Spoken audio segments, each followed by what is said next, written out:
नमस्कार दोस्तों, मेरा नाम है प्रशांत और आप सबका एक बार फिर से स्वागत है हमारे एक और नए वीडियो में। आज का वीडियो स्टूडेंट्स के लिए नहीं बल्कि मध्य प्रदेश की आईटीआई के प्रशिक्षण अधिकारियों के लिए है। कौशल विकास संचालनालय मध्य प्रदेश के पोर्टल dsd.mp.gov.in पर प्रशिक्षणार्थियों के प्लेसमेंट ट्रैकिंग के लिए एंट्री का कार्य चालू है। इस पोर्टल पर आपको प्रशिक्षणार्थियों के प्लेसमेंट की एंट्री कैसे करनी है, इसी पर आधारित है हमारा यह आज का वीडियो। पोर्टल पर एंट्री करते समय प्रशिक्षण अधिकारियों को बहुत सारी समस्याओं का सामना करना पड़ रहा है, तो हमारे आज के वीडियो में हम यह कोशिश करेंगे कि आपकी अधिक से अधिक समस्याओं का निराकरण हमारे इस आज के वीडियो के माध्यम से हो सके। इसके बाद भी अगर आपको कोई समस्या आती है तो आपको कहां संपर्क करना है, यह भी मैं आपको आज के वीडियो में बताऊंगा। तो आप इस वीडियो को लास्ट तक बहुत ध्यान से देखिएगा। आइए स्टार्ट करते हैं। सबसे पहले सीधे चलते हैं हम हमारे कंप्यूटर स्क्रीन पर। आपको अपने वेब ब्राउजर के URL में टाइप करना है dsd.mp.gov.in। आप चाहें तो गूगल पे सर्च भी कर सकते हैं।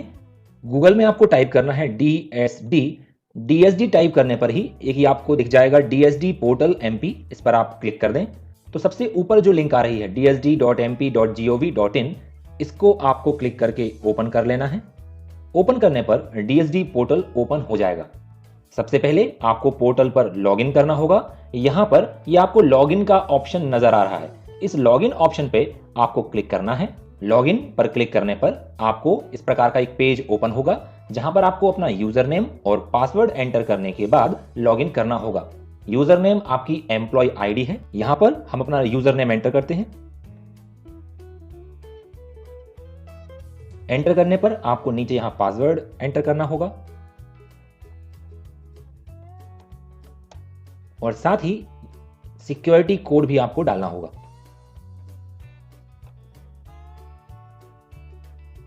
इसके बाद आप लॉगिन पे क्लिक करेंगे तो इस प्रकार से आपका यह पेज ओपन हो जाएगा।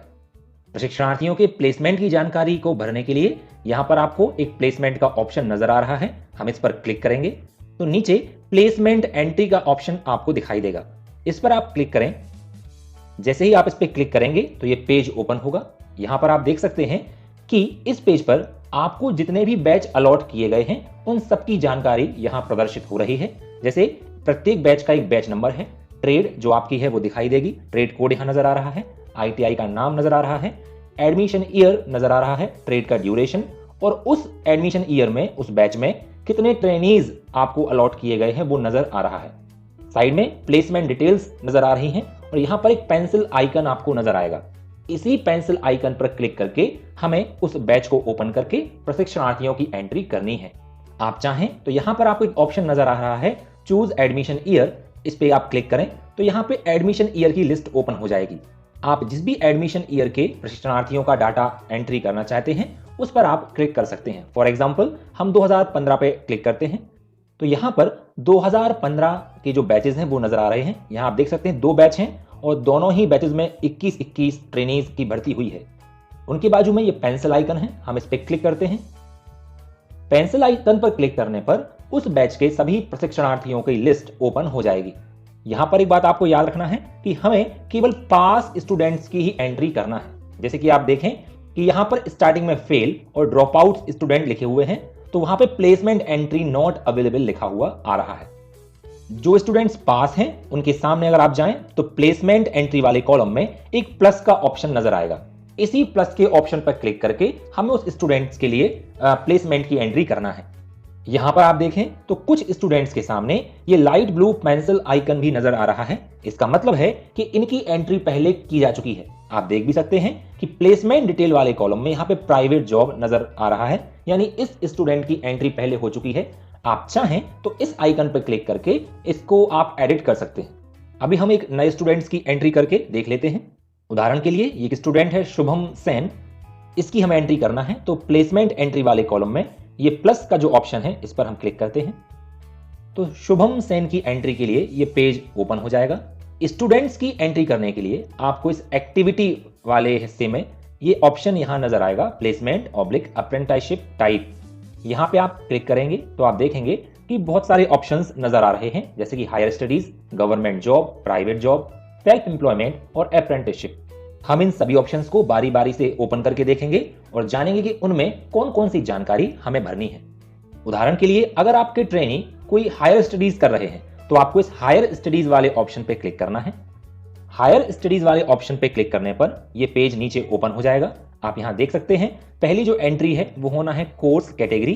कोर्स कैटेगरी वाले ऑप्शन पे क्लिक करने पर ये कुछ कोर्सेज के ऑप्शन ओपन हो जाएंगे, जैसे कि diploma, graduation, higher secondary, ITI, post graduation. इनमें से स्टूडेंट जो भी कर रहा है उस पर हमें क्लिक कर देना है। फॉर एग्जाम्पल अगर स्टूडेंट ग्रेजुएशन कर रहा है तो हम ग्रेजुएशन पे क्लिक कर देंगे।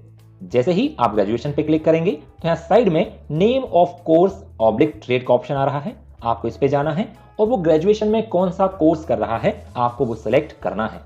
उदाहरण के लिए हम मान लेते हैं कि यह स्टूडेंट बीकॉम कर रहा है तो हम बीकॉम को सिलेक्ट करेंगे। यहां पर कोर्स कंप्लीटेड डेट यानी वो कोर्स किस तारीख को कंप्लीट हो गया है वो हमें एंटर करनी है। यहां पर एक प्रॉब्लम ये आ सकती है कि अगर हो सकता है स्टूडेंट अभी करंट में स्टडी कर रहा हो, फॉर एग्जाम्पल वो 3rd ईयर में है तो नेक्स्ट ईयर उसकी ट्रेनिंग कंप्लीट हो जाएगी, तो आपको कोर्स कंप्लीशन डेट में नेक्स्ट ईयर की टेंटेटिव डेट लेना है। मान लेते हैं कि 2021 के जुलाई में उसकी ट्रेनिंग कंप्लीट हो जाएगी। नॉर्मली जुलाई में कंप्लीट हो ही जाती है, एग्जाम्स जो होते हैं वो जून या जुलाई में होते हैं, तो हम जुलाई ले लेते हैं और डेट उदाहरण के लिए हम 30th ले लेते हैं। ये एक टेंटेटिव डेट है कि इस डेट पे नेक्स्ट ईयर वो अपना बीकॉम का जो कोर्स है वो कंप्लीट कर लेगा। इसके बाद आपको यहाँ पे नेम ऑफ इंस्टीट्यूट एंटर करना होगा जिस इंस्टीट्यूट से वो बीकॉम का ग्रेजुएशन कर रहा है। उसके बाद हम सबमिट पे क्लिक कर सकते हैं। सबमिट पे क्लिक करने पर डाटा सक्सेसफुली सबमिटेड ऐसा लिंक आपको सामने प्रदर्शित हो जाएगा। इसका मतलब है स्टूडेंट का डाटा यहाँ पर एंटर हो चुका है। अब आप चाहें कि अगर आप स्टूडेंट के डाटा को दोबारा चेंज करना चाहते हैं तो आप इस आइकन पर जाकर दोबारा क्लिक करके उसकी एंट्री को चेंज भी कर सकते हैं। अभी हमने हायर स्टडीज के लिए देखा, अब हम बाकी ऑप्शंस को भी एक बार देख लेते हैं। सेकेंड ऑप्शन है गवर्नमेंट जॉब। आप गवर्नमेंट जॉब पे क्लिक करेंगे तो यहाँ कुछ ऑप्शंस ओपन हो जाएंगे, जैसे नेम ऑफ ऑर्गेनाइजेशन। यहाँ पर लगभग सभी गवर्नमेंट ऑर्गेनाइजेशन की लिस्ट डली हुई है। आप इनमें से किसी भी ऑप्शन को चुन सकते हैं जिसमें स्टूडेंट का प्लेसमेंट हुआ है। उदाहरण के लिए अगर स्टूडेंट की जॉब सेंट्रल रेलवे में लगी हुई है तो हम सेंट्रल रेलवे पे क्लिक कर देते हैं। नेक्स्ट ऑप्शन रहेगा ऑफिस, यानी सेंट्रल रेलवे के कौन से ऑफिस में उसका प्लेसमेंट हुआ है। इसे आप इस तरह समझें कि जैसे हमारे डिपार्टमेंट का नाम है डिपार्टमेंट ऑफ स्किल डेवलपमेंट या डायरेक्टरेट ऑफ स्किल डेवलपमेंट, और ऑफिस मतलब हो गया आपकी कौन सी ITI है। तो ऐसे ही सेंट्रल रेलवे का जिस ऑफिस में उसकी पोस्टिंग है वो आपको यहाँ भर देनी है। किस पोस्ट पर उसका प्लेसमेंट हुआ है वो आप यहाँ से सिलेक्ट कर सकते हैं। यहाँ पे पोस्ट के बहुत सारे ऑप्शंस आ रहे हैं, डेजिग्नेशंस के ऑप्शन आ रहे हैं, आप यहाँ से सिलेक्ट कर लें। ग्रॉस मंथली सैलरी उसकी क्या है वो यहाँ आप एंटर कर दें। किस राज्य में उसकी पोस्टिंग है वो आप यहाँ एंटर कर सकते हैं। भारत के सभी राज्यों की लिस्ट यहाँ दी हुई है। उदाहरण के लिए अगर उसका प्लेसमेंट मध्य प्रदेश में हुआ है तो आप मध्य प्रदेश सिलेक्ट कर सकते हैं। मध्य प्रदेश की कौन सी डिस्ट्रिक्ट में उसकी पोस्टिंग है वो आप यहाँ से सिलेक्ट कर सकते हैं। मान लीजिए भोपाल में उसकी पोस्टिंग है तो हम भोपाल सिलेक्ट कर लेते हैं। यहाँ पर ज्वाइनिंग डेट आपको एंटर करनी होगी, यानी जिस डेट पे प्रशिक्षणार्थी ने उस जॉब के लिए ज्वाइन किया है वो आप यहाँ पे एंटर कर सकते हैं। सारी जानकारी भरने के बाद आप अपडेट पे क्लिक करेंगे। अगर आप पहली बार जानकारी भर रहे हैं तो सबमिट का ऑप्शन वहां नजर आ रहा था, जैसे हमने पिछले वाले एंट्री में देखा था। अपडेट पे क्लिक करेंगे, अगेन डाटा सबमिटेड सक्सेसफुली आपको यहाँ प्रदर्शित हो जाएगा। आइए चलिए अगला ऑप्शन को देखते हैं। हम इसी ट्रेनिंग को फिर से एक बार ओपन कर लेते हैं। नेक्स्ट जो ऑप्शन है गवर्नमेंट जॉब के बाद वो है प्राइवेट जॉब। आप प्राइवेट जॉब को सिलेक्ट करें तो यहाँ पे आपको जॉब टाइप के ऑप्शंस नजर आएंगे। यहाँ पे आपको दो ऑप्शंस नजर आ रहे हैं, एक सैलरीड एम्प्लॉय, दूसरा सीजनल वर्क। इनको थोड़ा सा समझ लेते हैं। सैलरीड एम्प्लॉय में उन प्रशिक्षणार्थियों की एंट्री करनी है जिनको प्रति माह कोई निश्चित सैलरी मिलती है, जैसे कि मेहमान प्रवक्ता हमारे यहाँ काम करते हैं या कोई कंप्यूटर ऑपरेटर काम करते हैं या किसी भी कंपनी में प्रशिक्षणार्थी कोई जॉब कर रहा है और प्रति माह उसको कोई निश्चित वेतन मिलता है तो उनकी एंट्री सैलरीड एम्प्लॉयड में की जाएगी। और ऐसे प्रशिक्षणार्थी जिनकी प्रति माह की कोई इनकम फिक्स नहीं है, यानी निर्भर करता है उनके काम पे। उदाहरण के लिए अगर कोई प्रशिक्षणार्थी किसी ठेकेदार के यहाँ कोई काम कर रहा है और प्रति माह उसके काम के आधार पर उसको वेतन मिलता है तो उनकी एंट्री सीजनल वर्क में की जाएगी। हम इन दोनों ही ऑप्शंस को अभी ओपन करके देख लेंगे। पहले हम देखते हैं सैलरी एम्प्लॉयड में क्या आएगा। जैसे ही हमने सैलरी एम्प्लॉयड में क्लिक किया तो यहाँ पर कुछ ऑप्शंस आ गए हैं, जो जैसे एक ऑप्शंस गवर्नमेंट जॉब में थे सेम ऑप्शंस यहाँ पे हैं। यहाँ पे आपको ऑर्गेनाइजेशन का नाम सिलेक्ट करना है, यहाँ पे किस पोस्ट पर वो है वो आपको सिलेक्ट करना है, कितनी सैलरी उसको मिल रही है वो आपको सिलेक्ट करना है, किस राज्य में उसकी पोस्टिंग है वो आपको सिलेक्ट करना है, और यहाँ से किस डिस्ट्रिक्ट में उसकी पोस्टिंग है वो आपको सिलेक्ट करना है, और लास्ट में किस डेट पर उसने ज्वाइन किया हुआ है वो डेट आपको यहाँ से सिलेक्ट करके अपडेट पे क्लिक कर देना है। सैलरीड के बाद सेकंड ऑप्शन था सीजनल वर्क। हम इसको भी देख लेते हैं। सीजनल वर्क पे क्लिक करने पर आपको जो ऑप्शंस नजर आएंगे वो आएंगे जॉब रोल, यानी किस पोस्ट पर किस प्रकार का वो काम कर रहा है। फॉर एग्जांपल, अगर वो इलेक्ट्रीशियन के रूप में काम कर रहा है तो हम इलेक्ट्रीशियन दे सकते हैं। ऑटोमोबाइल मैकेनिक के रूप में काम कर रहा है तो ऑटोमोबाइल मैकेनिक हम यहाँ एंटर कर सकते हैं। कितना उसको लगभग महीने में मिल जाता है, जैसे हमने चर्चा किया सीजनल वर्क है, शायद अमाउंट फिक्स ना हो, फिर भी यहाँ पे ग्रॉस मंथली इनकम यानी लगभग उसको कितनी सैलरी मिल जाती है, कितना इनकम हो जाती है, वो यहाँ पर हम एंट्री कर देंगे। किस राज्य में है वो यहाँ एंट्री करेंगे और किस उस राज्य की किस डिस्ट्रिक्ट में है वो यहाँ पर हम एंट्री करके अपडेट पे यानी सबमिट पे हम क्लिक करेंगे तो उसका डाटा जो है सेव हो जाएगा। अगला ऑप्शन हम देख लेते हैं जो है सेल्फ एम्प्लॉयमेंट। सेल्फ एम्प्लॉयमेंट में टाइप ऑफ सेल्फ एम्प्लॉयमेंट में आपको 3 ऑप्शंस मिलेंगे। पहला है बैंक फाइनेंस, दूसरा है सेल्फ फाइनेंस और तीसरा है फैमिली बिजनेस। हम इन तीनों ही ऑप्शंस को एक एक करके देख लेते हैं। जब आप बैंक फाइनेंस पर क्लिक करेंगे तो आपको कुछ ऑप्शंस यहां नजर आएंगे। अगर बैंक से फाइनेंस लेके कोई सेल्फ एम्प्लॉयमेंट में लगा हुआ है तो यहां पर बैंक का नाम आपको सिलेक्ट करना होगा। लोन अमाउंट यहां आपको एंटर करना होगा कि कितना लोन आपने लिया हुआ है, आपने किस नाम से कंपनी को चालू किया है, सेल्फ एम्प्लॉयमेंट किस नाम से आपका कंपनी है, शॉप है या जो भी है वो आपको यहाँ पर एंटर करना होगा। किस राज्य में आपने अपना एंटरप्राइज चालू की हुई है वो यहाँ पर एंटर करना होगा। उसका डिस्ट्रिक्ट आपको यहाँ पर डालना होगा। क्या काम आप करते हैं, जो आपने एंटरप्राइज ओपन की है, एम्प्लॉयमेंट आपने ओपन किया है तो आप कौन से प्रोडक्ट्स आप सेल कर रहे हैं या सर्विस दे रहे हैं वो आपको यहाँ पर एंट्री करनी होगी। कब आपने एंटरप्राइज को स्टार्ट किया वो आपको यहाँ पर एंट्री करनी होगी। आपके अंडर में कितने एम्प्लॉइज काम कर रहे हैं वो आप चाहें तो यहाँ एंट्री कर सकते हैं। आप देख सकते हैं यहाँ पर रेड स्टार नहीं है यानी ये कंपलसरी नहीं है। उसके बाद आपको यहाँ एंट्री करनी है number of visits by JD principal oblique TO, यानी इस एंटरप्राइज को स्टार्ट करने के बाद संबंधित प्रशिक्षणार्थी के प्रिंसिपल, ज्वाइंट डायरेक्टर या ट्रेनिंग ऑफिसर के द्वारा उसकी एंटरप्राइज में कितनी विजिट्स की गई हैं वो आपको यहाँ पर एंटर करना होगा और उसके बाद अपडेट पे क्लिक करना होगा। बैंक फाइनेंस के बाद नेक्स्ट ऑप्शन है सेल्फ फाइनेंस। जब आप सेल्फ फाइनेंस पे क्लिक करेंगे तब भी यहाँ कुछ ऑप्शंस आपको नजर आएंगे। पहला है टाइप ऑफ सीड मनी, यानी सेल्फ फाइनेंस में आपने पैसा कहां से अरेंज किया, आपका खुद का पैसा था, फादर से लिया हुआ है, मदर से लिया हुआ है, फ्रेंड से लिया हुआ है या अन्य किसी से पैसा लेके आपने बिजनेस चालू किया हुआ है। प्रोजेक्ट अमाउंट यानी कितना अमाउंट आपने उस बिजनेस में इन्वेस्ट किया हुआ है, आपकी एंटरप्राइज का क्या नाम है वो आपको एंटर करना होगा। स्टेट ऑफ एंटरप्राइज, वो एंटरप्राइज किस स्टेट में है वो आपको एंटर करनी है, किस डिस्ट्रिक्ट में है वो एंटर करना है।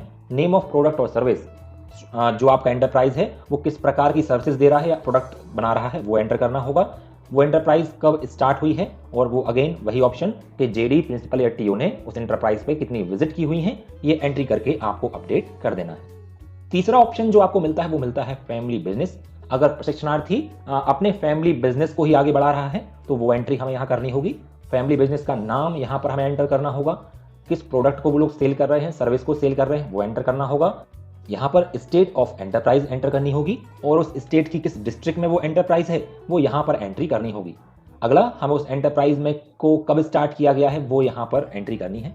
यहाँ पर एक बात याद रखें कि फैमिली बिजनेस है तो हो सकता है बहुत लंबे समय से चल रहा है, लेकिन यहाँ पर वो डेट हमें एंटर करनी है जिस डेट पर प्रशिक्षणार्थी ने ITI कंप्लीट करने के बाद उस बिजनेस को ज्वाइन किया है। यानी अगर ये 2015 का स्टूडेंट है तो 2016 या 17 में पास आउट होने के बाद जब से प्रशिक्षणार्थी ने इस बिजनेस को ज्वाइन किया है वो डेट हमें यहाँ पर एंट्री करनी होगी। और अगेन सेम ऑप्शन है number of visits by JD principal oblique TO, यानी हमारे ज्वाइंट डायरेक्टर, प्रिंसिपल और ट्रेनिंग ऑफिसर के द्वारा उस एंटरप्राइज पे कितनी विजिट की गई है वो हम एंट्री कर देंगे। उसके बाद अपडेट या सबमिट पे क्लिक करेंगे तो बच्चे का डाटा रिकॉर्ड हो जाएगा। अगला ऑप्शन है अप्रेंटिसशिप। अप्रेंटिसशिप पे क्लिक करने पर कुछ ऑप्शंस आपको नजर आएंगे। एक बात याद रखें कि अगर सबसे सरल तरीके से आपको एंट्री करनी है तो आपको प्रशिक्षणार्थी के अप्रेंटिसशिप कॉन्ट्रैक्ट नंबर पता होना चाहिए। अगर आपको अप्रेंटिसशिप कॉन्ट्रैक्ट नंबर पता है तो बहुत सरल तरीके से आप एंट्री कर सकते हैं। जैसे ही आप प्रशिक्षणार्थी का कॉन्ट्रैक्ट नंबर एंटर करेंगे तो ये ऑटोमेटिक डिटेल्स फिल हो जाएंगी। आप देख सकते हैं कि इस कॉन्ट्रैक्ट नंबर के आधार पर सारी की सारी डिटेल्स ऑटोमेटिक फिल हो गई हैं। इसलिए बहुत अच्छा रहेगा कि आप प्रशिक्षणार्थी का अप्रेंटिसशिप कॉन्ट्रैक्ट नंबर ही एंटर करें ताकि सारी डिटेल्स ऑटोमेटिकली ही वहां पे फिल हो जाएं।